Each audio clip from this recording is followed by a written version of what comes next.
Welcome to PsychLens, where we decode the hidden layers of the human mind and turn psychology into life-changing insights. Today, we're diving into Carl Jung's fascinating perspective to uncover the only two psychological signs that expose fake friends. You may think you know your circle, but what if the smiles, the compliments, even the shared laughs hide something you've missed all along? Stay with us, because by the end of this video, you'll see relationships around you in a way you never have before, through the clear lens of psychology, not guesswork. Imagine you've known someone for years, someone you believed supported you, someone you laughed with, someone you trusted. Then one day, in a moment you need them, that person vanishes. You call, text, but get no response. That emptiness you feel isn't just disappointment, it's a real emotional cue. One of the two distinct psychological signs that point to a fake friend. This first sign, absence when you need them most, is rooted in a mismatch between appearances and substance. Carl Jung would call this a shadow archetype, a part of someone's persona that remains hidden until their charm wears thin.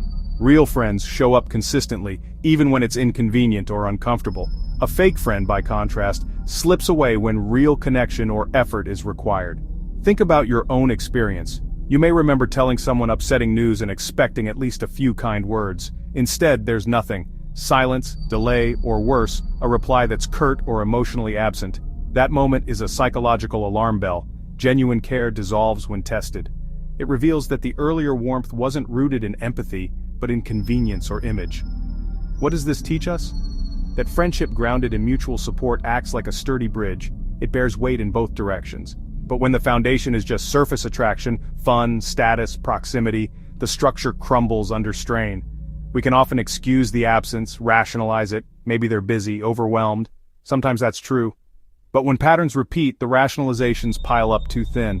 Psychological clarity comes when you stop explaining away behavior and start acknowledging what's consistent beneath the noise. Now picture another familiar scenario. You succeed, perhaps you get a promotion or achieve something you're proud of. You share your joy and expect your friend to be happy for you. Instead, their response is oddly muted. Maybe they change the subject, or worse, offer backhanded compliments. That withdrawal of positive engagement is the second psychological sign of a fake friend. Emotional distancing when you shine. Emotionally healthy friends mirror your highs as much as your lows. They reflect your joy or sadness with genuine feeling. Jung believed that individuation, the process of becoming whole, involves integrating both inner shadows and light. A psychologically supportive friend appreciates your light and helps you integrate your shadows. But the fake friend retreats from your light. They might feel threatened or envious, consciously or not, and avoid being seen in the same light. Imagine you announce your latest success to someone you've always thought cared. Instead of sharing your excitement, they offer a bland, "That's nice." Your news feels deflated. That lack of resonance isn't just rudeness, it's emotional dissonance. It signals that their bond doesn't hold integrity when your mood shifts upward. A genuine friend may cheer loudly or tease affectionately, but they last feel connected to you in those moments. Real connection remains consistent across emotions. What's the real-life implication? That friendship isn't just about shared routines or inside jokes, it's about shared emotional terrain. It's tested not just in pain, but in joy. A fake friend may ride the waves with you when everything's easy, but they step off the surfboard when the water gets high. The irony is that we often overlook these signs because the memory of early companionship is powerful. Nostalgia blinds us. But Jung taught that awareness, what he called consciousness, requires noticing what's present, not just what we want to be true. We must observe absence and deflection not as one-off lapses, but as patterns. Over time you begin to see with clarity, support that vanishes under stress and admiration that dampens under your success. These are signs, not excuses. Let's revisit the why. Why do these patterns happen? Fake friends often lack their own emotional resilience or identity.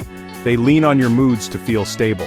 When your life demands depth or complexity, they shrink because it demands more of them. When you shine, they feel eclipsed or neglected.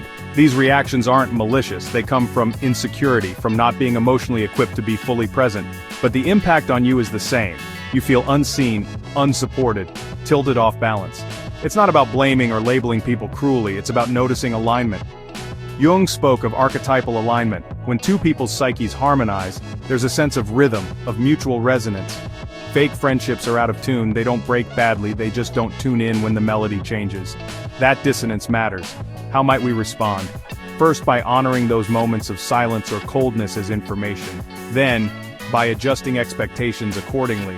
That doesn't mean cutting off everyone at the first sign of failing. Context matters, but it does mean valuing reciprocity. You might still laugh, still share, but you know not to rely on them in deeper moments.